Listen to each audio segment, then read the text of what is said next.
Party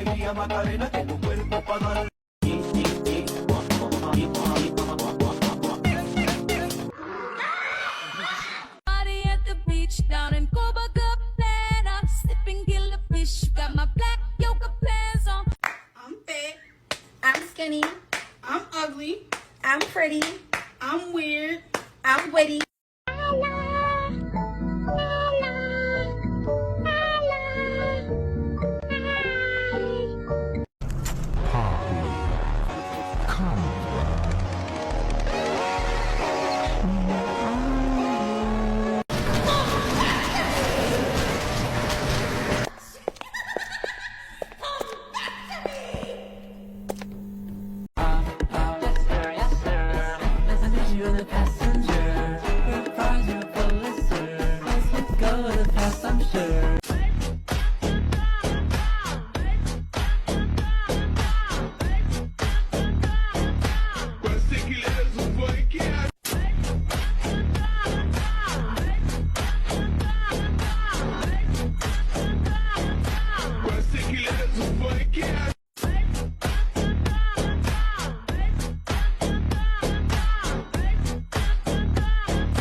You look so angry. Does everyone always look at you that way?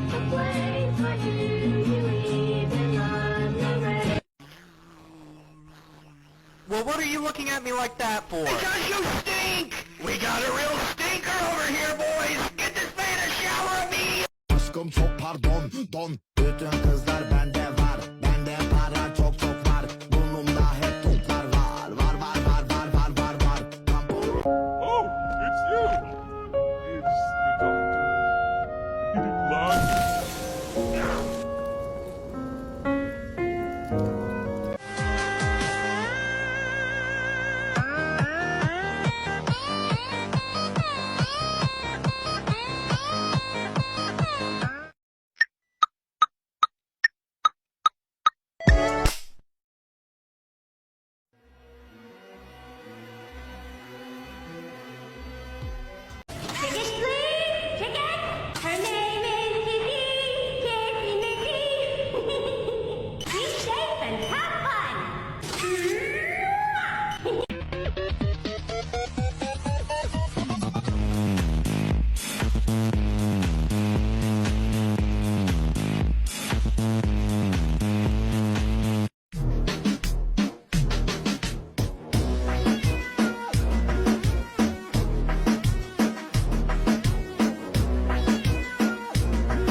Siblings, siblings, siblings, siblings. This is my sister. This is my brother. We are siblings and we care for each other. Everything we own, We always share. because we are siblings and we have the same hair.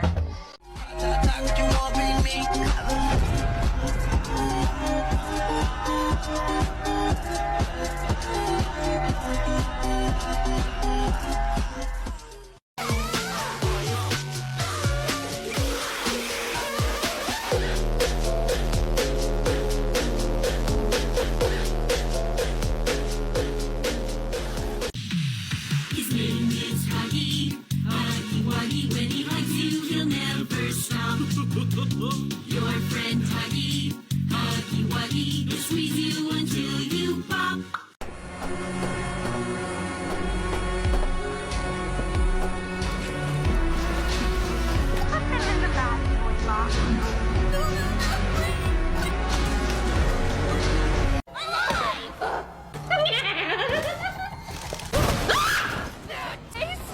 You can't either. Not. Please? No! And you cheated! It was you! It's all your fault! What did you do?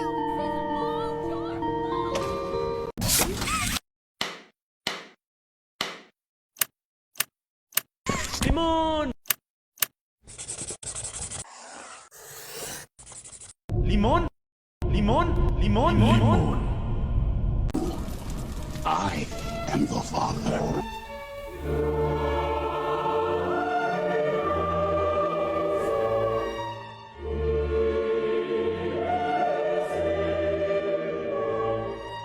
Can we hold it?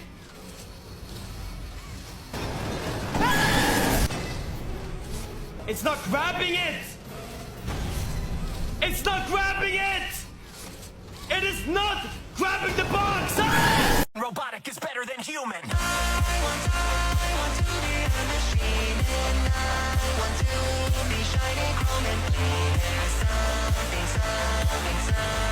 something wrong with me. Oh no. 爸爸张鲁宾，妈妈那一那，疯狂疯疯疯，带我来到世上。妈妈的背它温暖如春，爸爸的举板钢铁如山。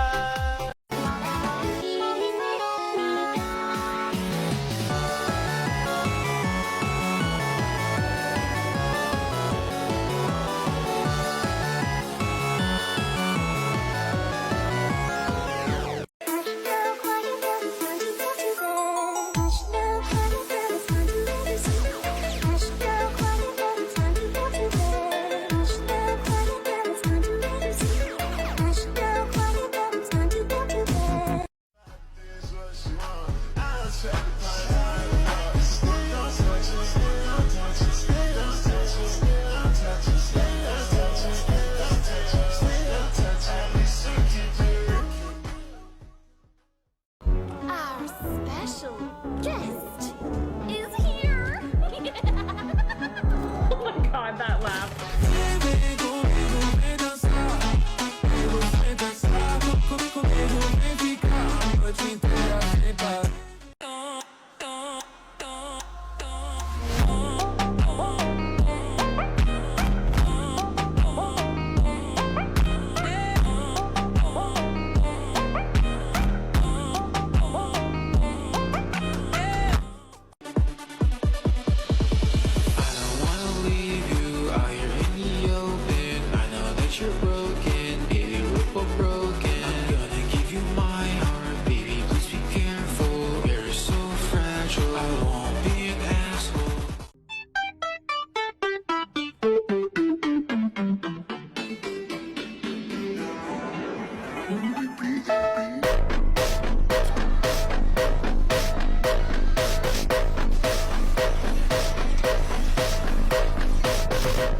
Remember, no cheating.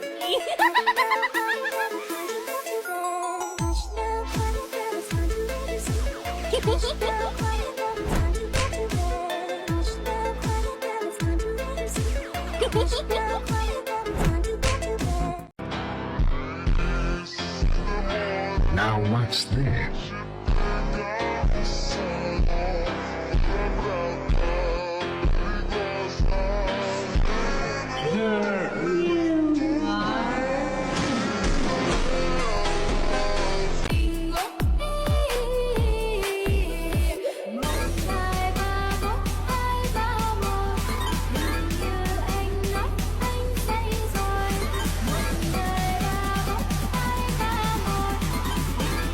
Anh nói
bodies. Well, that's not a nice thing to say, Candy. What's a nicer way to tell a friend that they smell like gore? Maybe we could ask if they want to take a bubble bath? Now? No. We have to set up for the party.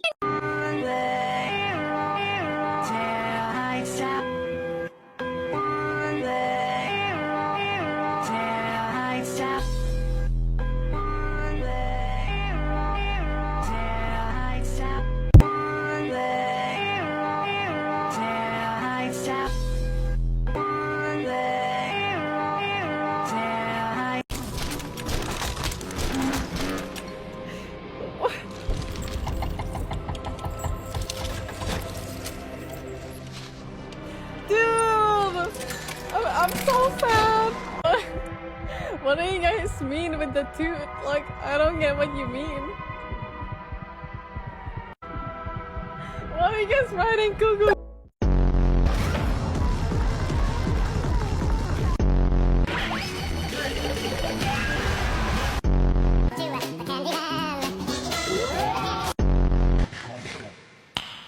Nice.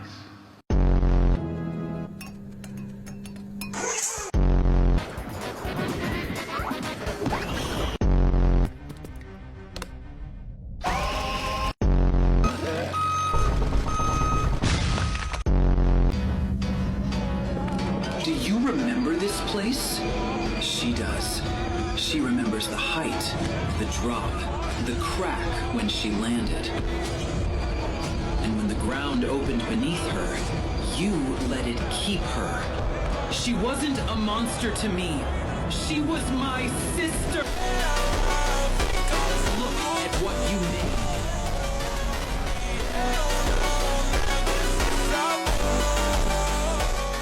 They are, Candy.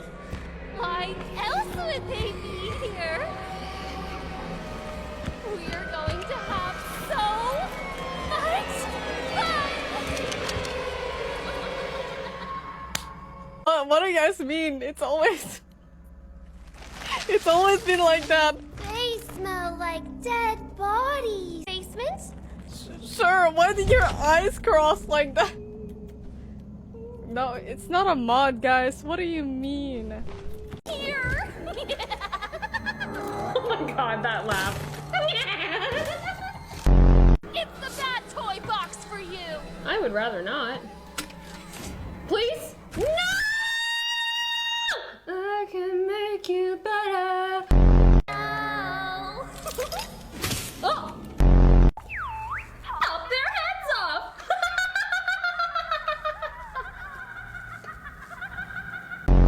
Toy.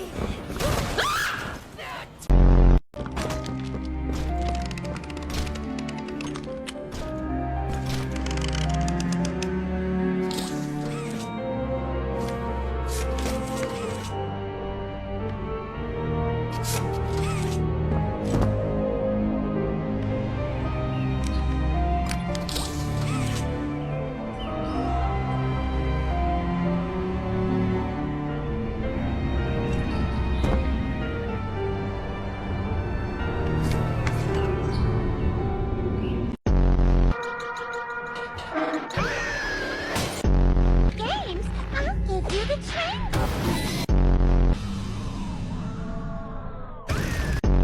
Notices your bulge. Back off, you crazy bitch!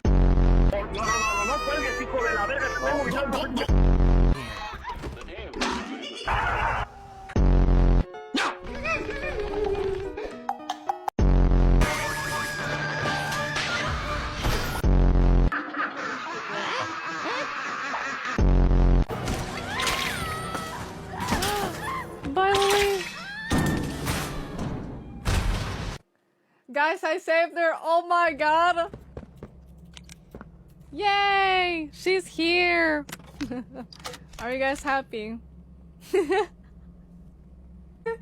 all... Are you guys happy? Don't follow me. Don't follow me. No. We have a freaking lily with us. What? Oh my god.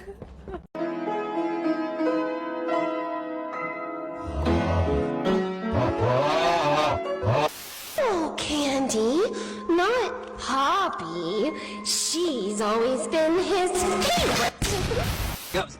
He's stretchy, he's gummy, he's squishy, he's funny. D-O-E-Y. He's silly, he's gooey, he's, I don't know, he's something. D-O-E-Y. Come on, jump. I said jump!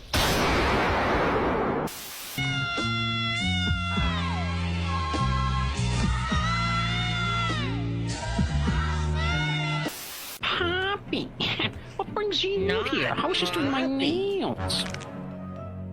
Who even is this twerp? Get a load of that one. Do you like my nails, Don't Poppy? forget about me, your favorite character. Yes, they're absolutely wonderful. Oh. Your nails too, prototype.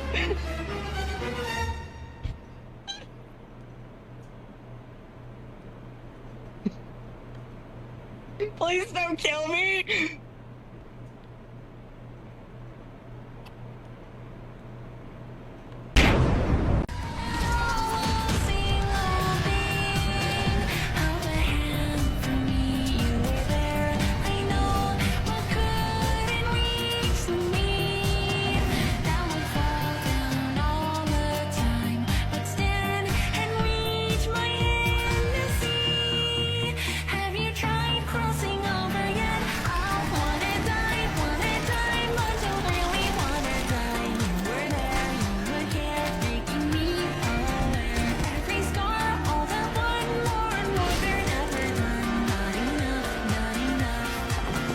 To defeat the prototype, we need to use the Omni Hand.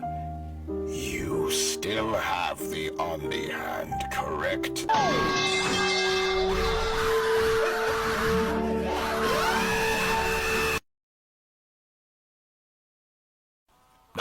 Okay, no Omni Hand, but the one you call Doughy can help us.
Red light.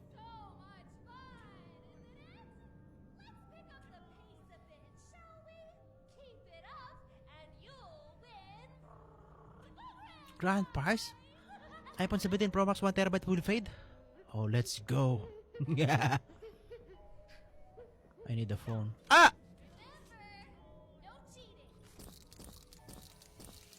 Boom.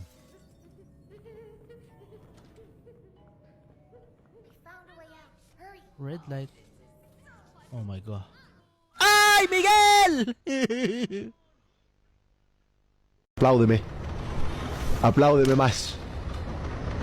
Teque, teque, teque, teque, teque, teque.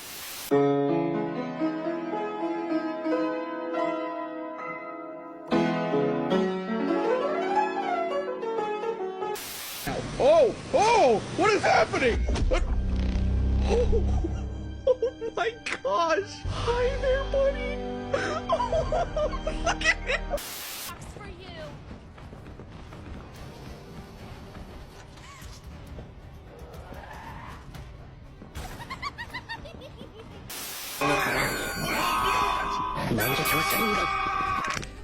Where are you going?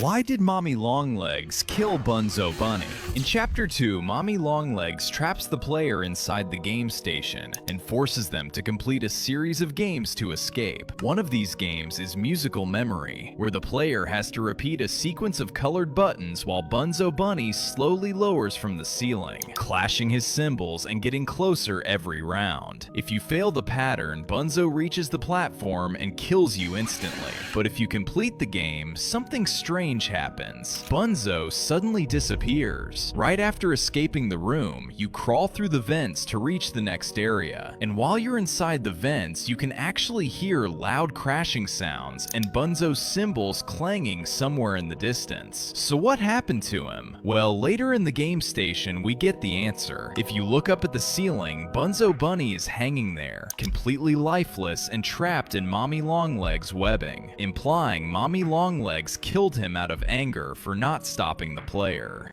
Who is the most smallest character in Poppy Playtime? Most people think it's Bunzo Bunny or maybe Candy Cat because of their toy-sized bodies. But what if that's not actually true? Let's start with Poppy. She's a small living doll, about the size of a normal toy you'd place on a shelf. Despite her tiny size, she plays a very important role in the story of the factory. Next is Catbee, the adorable bee-cat hybrid mascot. This tiny toy appears mostly on posters and merchandise around the factory, making it one of the smallest mascot characters fans often notice. Then we have Candy Cat, a small blue cat toy who absolutely loves candy. Even though it looks harmless and cute, it's one of the classic mascots of Playtime Co. But before we reveal the true smallest toy, make sure to like and subscribe, or Bunzo Bunny might appear in your bed tonight. And of course, Bunzo Bunny, the yellow toy bunny who crashes down during the Musical Memory game, smashing cymbals together as the player struggles to survive. Poppy, come back.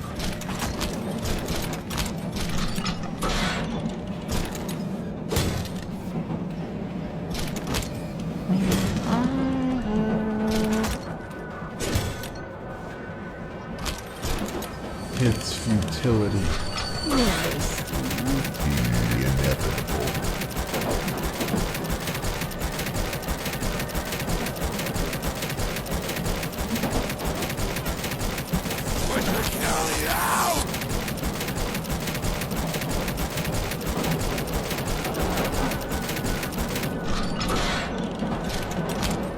Makes me scared. Yeah. Even me.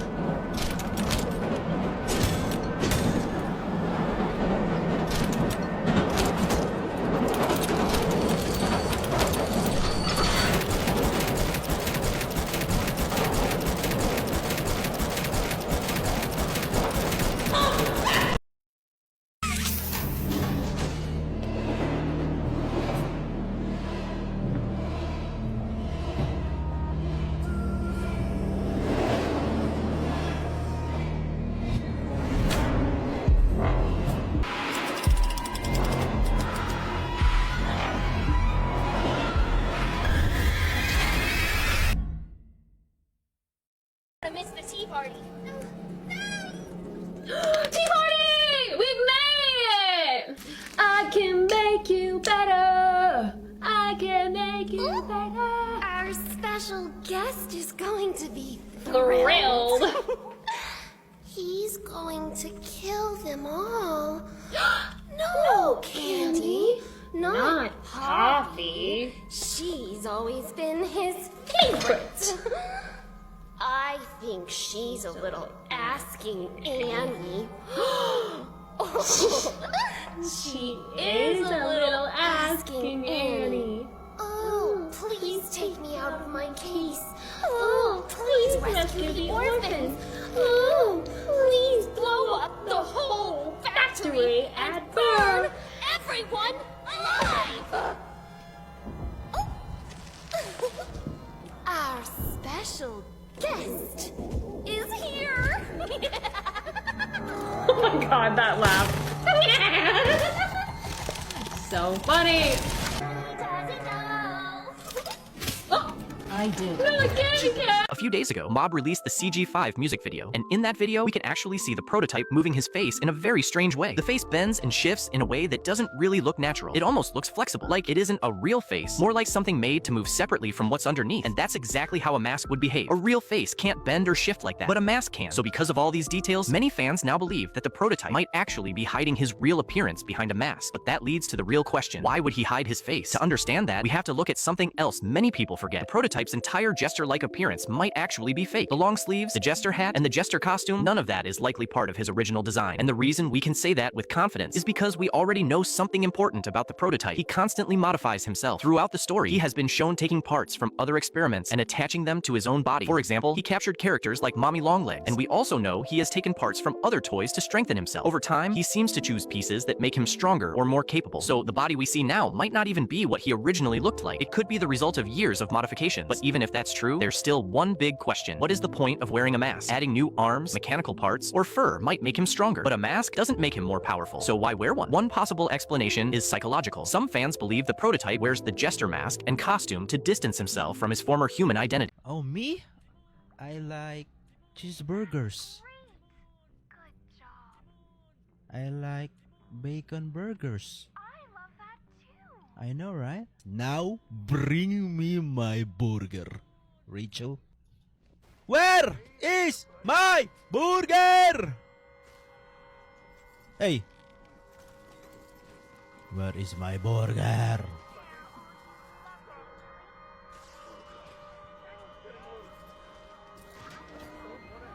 Bring me my burger.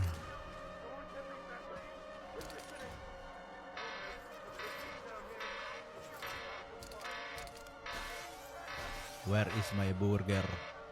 Huh?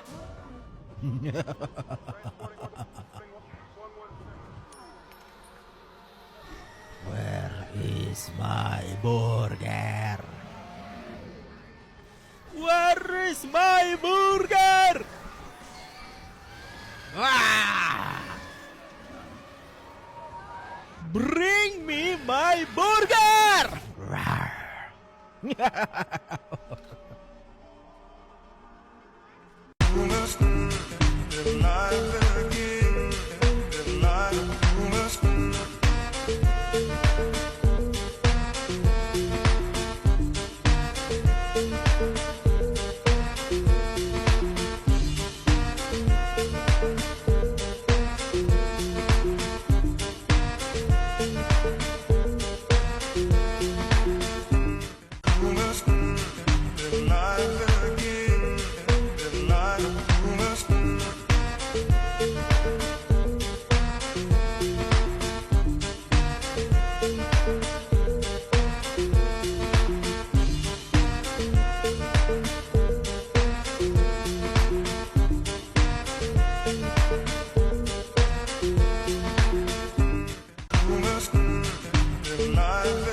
Should I ignore her? Again? I'll ignore her. How dare you ignore me? Come back here right now! Now, where was I? Remember, I warned you about being rude while I'm speaking! Now, where was I? This just sounds like me. Remember, good toys wash their hands. It's the bad toy box for you! What you need, girlfriend? I'm coming with you.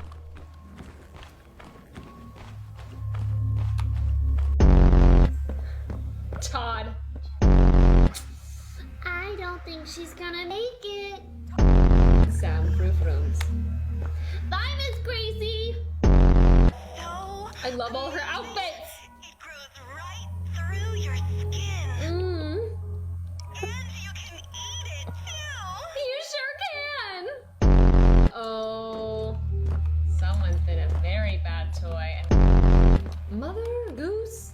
Allow me in! Please! Please, sir, may I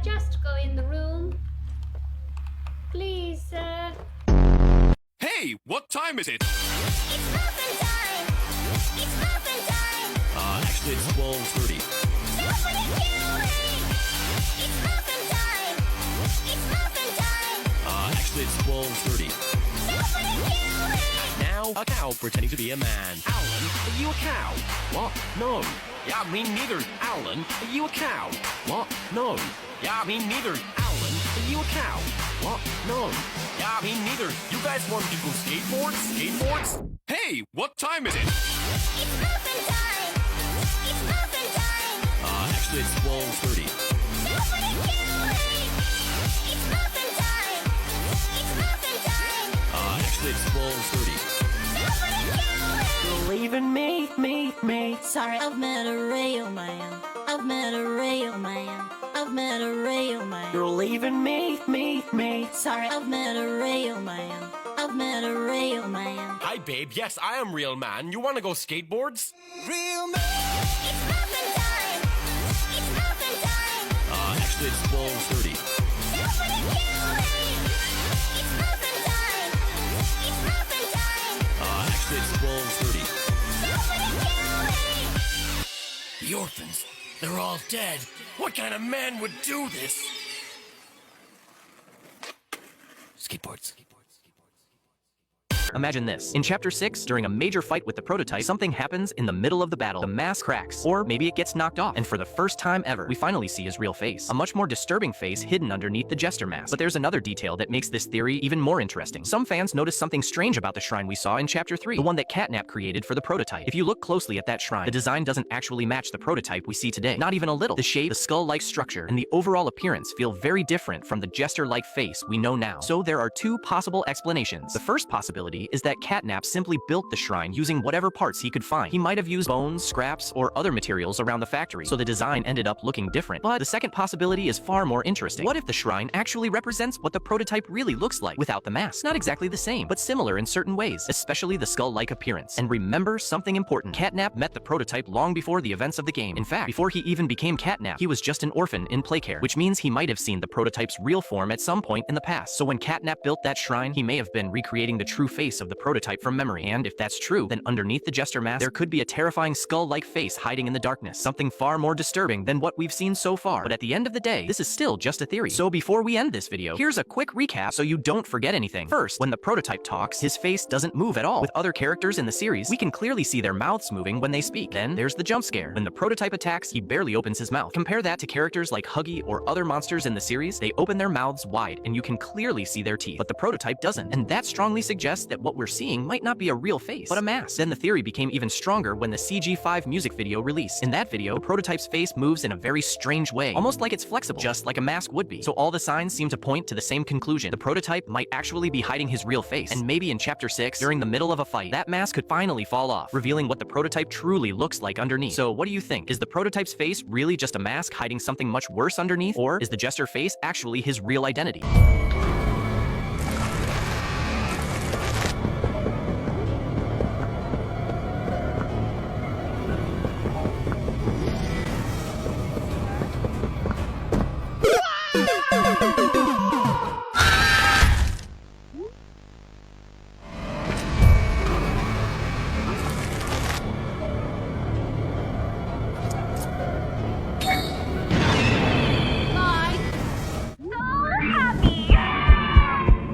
Today, we're gonna play a game called Cleaning Up. The friends all love this game. Drop the blocks into the correct hole.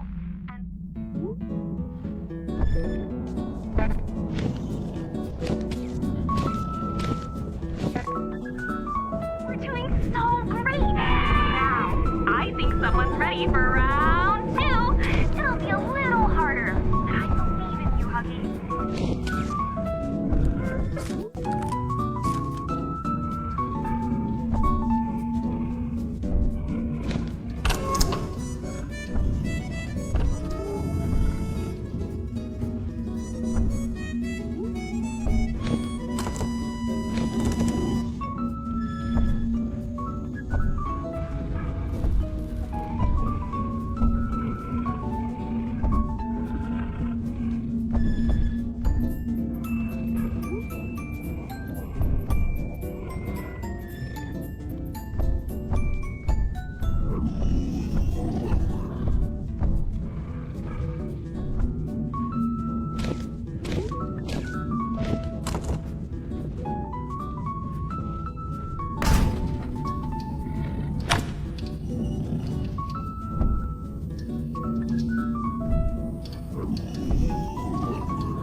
In this video, I'm going to explain every major employee of Playtime Company, what their job was inside the factory, what role they played in the company's darkest secrets, and what eventually happened to them during the Hour of Joy. So let's start with the very beginning. Elliot Ludwig. Elliot Ludwig was the founder of Playtime Company. He started the company in 1930 with a simple goal: to create toys that would bring joy to children. At first, the company focused on making normal toys, and it quickly became one of the most successful toy companies in the world. But everything changed when Ludwig created one of the company's most famous toys, Poppy. Poppy was marketed as the first truly intelligent doll. According to the advertisements in the game, she could speak naturally and interact with people almost like a real person. It was a revolutionary idea at the time, but Ludwig's personal life was far less successful. He was married to a woman named Molly, but their marriage ended in divorce. The reason was simple. Elliot spent almost all of his time working on the company. After the divorce, Ludwig adopted a daughter named Poppy. For a while, things seemed normal, but then tragedy struck. His adopted daughter died, and that loss completely changed Ludwig. He became obsessed with the idea of bringing her back. To do that, he began experimenting with a strange substance known as Poppy Gel. At first, Ludwig tested it on dead animals, trying to see if it could restore life. But those experiments eventually led to something much darker: human experiments. One of the orphans Ludwig had adopted was a boy named Oliver. Oliver became the subject of the first successful human experiment. He was transformed into something entirely new, the prototype. This was the very first living toy experiment, and once Ludwig saw that it worked, he pushed the idea even further. He used the organic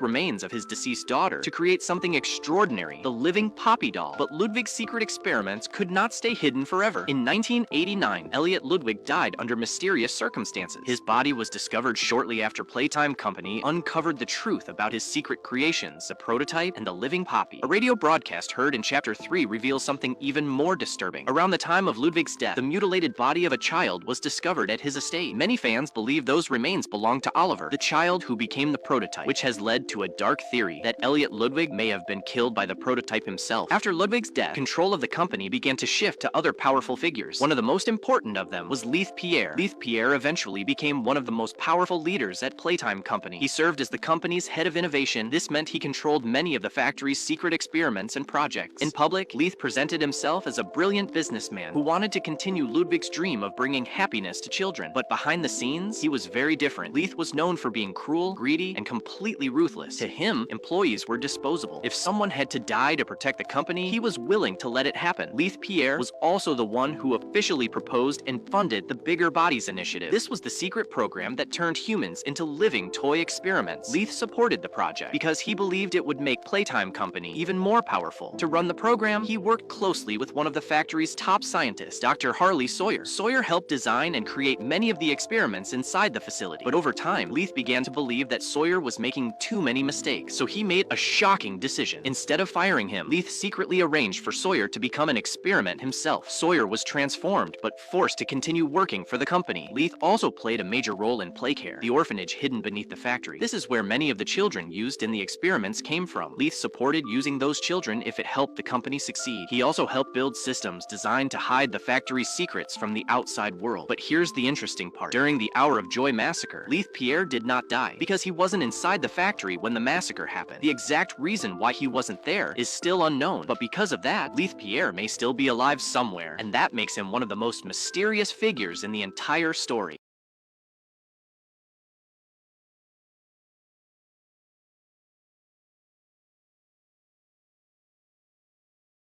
Gracie Green. Before she was Lily Lovebraid, she was Gracie Green, a Playtime Company employee and one of the architects of the Bigger Bodies initiative. But her story is disturbing in a different way. She didn't physically force children into the experiment. She didn't drag them into labs. She did something far worse. She prepared them. She would sit with the kids before their transformation, smile at them, talk softly, tell them everything was going to be okay. And then she made them watch the memory tapes. The tapes she hosted herself, brainwashing material, conditioning them to accept becoming toys. Think about how twisted that is. She wasn't just part of the system. She was the emotional bridge that made it easier. And when some toys didn't pass her psychological test, she sent them to the bad toy box, a room filled with grinders, a room where failed toys were destroyed. So when the Hour of Joy began, experiments like Hoppy Hopscotch and Baba Chop came for her. They came to capture her, but she hid, barricaded herself inside a room. In a panic, she tried calling security, but before anyone could save her, the other experiments broke down the door, and she begged for forgiveness. But forgiveness was was never part of the plan. They dragged her away, and they told her they had something special planned for her, and that's when the prototype made his decision. Death was too easy. Instead, he turned her into Lily Lovebraids. Her brain transferred into a toy body, and then the real punishment started. She was forced to experience the same psychological torture she once used on children, the same identity stripping, the same conditioning, over and over again, until her mind cracked, her memories shattered, her personality split. Eventually, Lily became the dominant identity, and Gracie was reduced to fragments. Even worse, her skeletal human corpse was placed in Lily's bedroom. Imagine that, living in a toy body, slowly losing your memories, while your old human skeleton sits in the same room. Now, let's talk about Jessica. Before she was a scientist, Jessica was an orphan. She grew up inside Playcare, the same place where children were raised, conditioned, and eventually chosen. And unlike most children, she didn't escape. She came back not as a victim, but as a doctor, as a researcher, as part of the Bigger Bodies initiative. Jessica worked under Dr. Harley Sawyer. She helped recondition Catnap, erasing the orphan he used to be. She assisted in turning Thomas Clark into Bron. And then the hour of joy began, and everything collapsed. Jessica found Preston. They barricaded themselves inside the lab. At first, she believed rescue would come. Security, police, someone. But days passed, and no one came. The factory went silent. After 10 days, Preston confessed. He admitted he helped release the prototype, that he played a part in starting the massacre. Jessica was furious. She accused him of being just as responsible as everyone else. After Chum captured Preston, they were separated. Later that night, Jessica searched the labs for him, calling his name, hoping he was still alive. But she didn't find Preston. She found the prototype. She tried to run, but she slipped. And as she lay there, helpless, the prototype spoke. He mocked her. He told her she was never kind to him, not like Preston. And then he stabbed her. Jessica Newman died on the floor of the same factory she grew up in. Now let's talk about Thomas Clark. Thomas Clark was a pediatrician working for Playtime Co. But after being diagnosed with terminal lung cancer, he made a decision. He willingly volunteered for the experimental program. He allowed his body to be transferred into a Bron toy. After the transfer was complete, Thomas woke up inside a small, broken Bron body, but something was wrong. Tests showed he was far more disoriented than the other experiments. CCTV footage captured him moving his eyes around in pure confusion. He didn't understand where he was. He didn't understand what had happened. And when he was placed in the same room as the other experiments, something worse happened. The other experiments realized he wasn't an orphan. He was stabbed. He worked for Playtime Co. And that was enough. They attacked him violently. His internal organs were severely damaged. The staff rushed him into emergency surgery. The procedure lasted 12 hours. After stabilizing him, they locked him away in a small containment cell to keep him safe from the others. But safety didn't last forever. During the hour of joy, the toys finally killed Thomas Clark, giving him the punishment he truly deserved.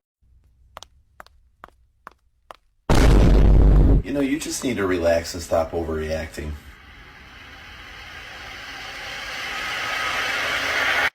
Murdered this man. Yes. You tortured him. Of course. Marcus Brickley was another employee at Playtime Company. He appears in one of the VHS tapes where he reports seeing something extremely strange inside the factory. In the recording, Marcus seems nervous and disturbed as he explains what he saw. According to him, there was a massive creature moving somewhere inside the facility. He described it as being around 50 feet long, with thousands of legs. Whatever he saw clearly terrified him. So Marcus reported the incident directly to one of the company's top leaders, Leith Pierre. But instead of taking the report seriously, Leith immediately dismissed the claim. He simply responded that Playtime Company makes toys, not monsters. And with that, the conversation ended. After that moment, we never hear anything about Marcus Brickley again. His fate is never officially confirmed. But considering what happened to other employees who discovered the company's secrets, many fans believe Marcus may have been silenced, possibly killed the same way Rowan Stoll was. Now let's talk about Preston Willard. Preston was a biologist at Playtime Co. At first, he didn't even understand why a toy company needed someone like him until he discovered the Bigger Bodies initiative, the program that turned orphans into living toys. Unlike many of the other scientists, Preston was disturbed by what he saw. He documented secrets in his notebook. He recorded the aftermath of Catnap's first massacre. He even faked illness to avoid seeing children he knew were going to be transformed. He felt guilt. He felt shame. But he still went to work every single day. And sometimes, knowing the truth and doing nothing is worse than ignorance. Eventually, the guilt consumed him. Preston formed a conspiracy with other staff members. Their goal? Free the toys. End the suffering. And then he made the decision that doomed everyone. He made a deal with the prototype. Preston believed there was still something human inside him. On August 8, 1995, Preston pushed the button. He released them. He thought it would bring freedom. Instead, it became the hour of joy. A massacre. Humans died. All of them. Even the ones who helped him. Somehow, Preston survived. He and Jessica hid for 10 days. 10 days of fear. 10 days of guilt. Eventually, Preston confessed that it was his fault. He and Jessica started arguing. Their voices grew louder, and someone heard them. Huggy Wuggy. Huggy slammed into their room door and forced it open. Preston ran in panic. panic, screaming Jessica's name, but he ran straight into Chum. Chum captured him and delivered him to the prototype. Now, here's the part that changes everything. The prototype didn't kill Preston because Preston had shown kindness to him and to the other experiments. But instead of setting him free, instead of granting him mercy, he turned Preston into Catbee. Paralyzed, but fully conscious. He can think, he can feel, he just can't move. Now let's talk about Dr. Harley Sawyer, because if anyone truly started this nightmare, it was him. Dr. Harley Sawyer was the creator of the Bigger Bodies Initiative, the man who turned children into experiments, the scientist who believed he was building what he called the Golden Path. In his mind, this wasn't cruelty, it was progress, it was evolution. He truly believed he was doing something greater than humanity itself. But after the theater incident, everything changed. The executives made their move. They couldn't fire him. He knew too much. He was too important. So they did something worse. They put him on the table, and they used his own technology against him. His neural mapping process. The same method he used to experiment on others. The same process that trapped children inside toy bodies. They used it on him. His body was taken, his authority stripped away, his control removed, and his consciousness was transferred. Dr. Harley Sawyer became an experiment, just a mind trapped inside wires and terminals. And during that procedure, they made a backup, a digital copy of his mind, stored deep inside the data center, a failsafe, so even if one version was destroyed, another would survive. Then the hour of joy happened. The factory collapsed, chaos everywhere, staff dying, experiments breaking free, and somehow Sawyer survived. Not because he was innocent, but because he was useful. He was one of the few adult figures deliberately spared by the toys and the prototype. Why? Because even as a digital mind, he still had value. He understood the systems, the prison, the layout of the factory. So in the chaos, Sawyer did what he always does. He adapted to secure his own survival and to take control of the factory's prison, still chasing his golden path, still believing he was right.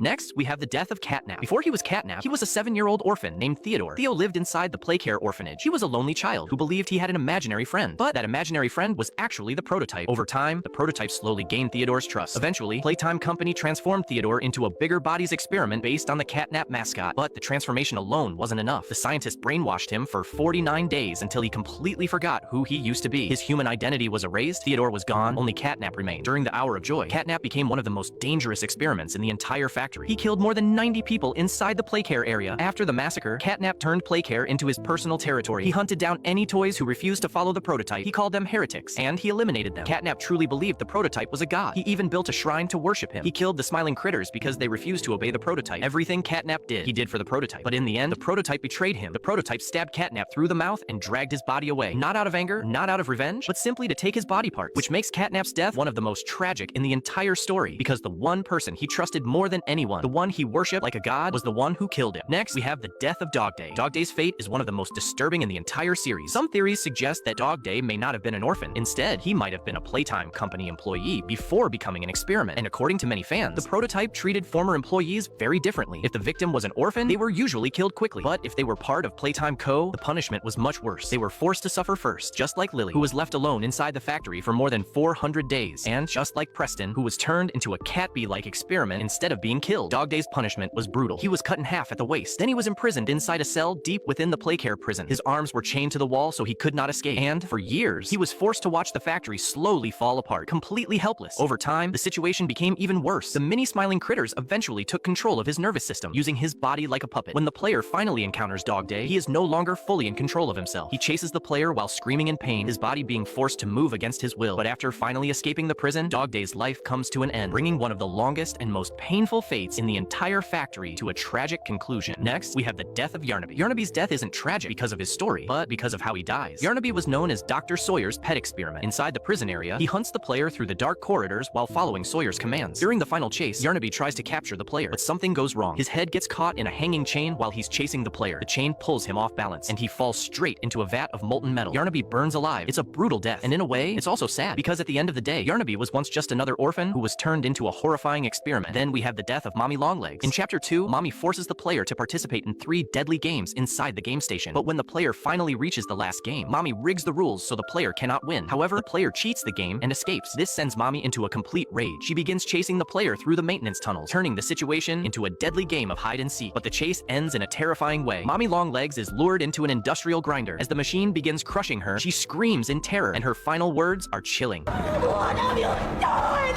You make me part of you! You can't do this to me! Moments later, the grinder destroys her body, another victim added to the prototype's collection. And finally, we have the death of Miss Delight. Miss Delight's story is one of the darkest in the entire factory. Unlike most monsters, Miss Delight was not originally a single character. She was part of a group of 8 identical sisters who worked as teachers inside the orphanage. Each sister had her own subject and personality. During the Hour of Joy, the Miss Delight sisters helped attack the human staff. But after the massacre, things became even worse. Catnap and the prototype sealed the school building shut, trapping all 8 sisters inside. There was no food, no way out, and eventually, starvation took over. Driven mad by hunger, the sisters began turning on each other. One by one, they killed and ate each other. By the time the player arrives years later, only one Miss Delight remains, completely insane. She talks to herself and pretends she is still teaching a classroom full of students. This is Miss Delight speaking. Please excuse the interruption.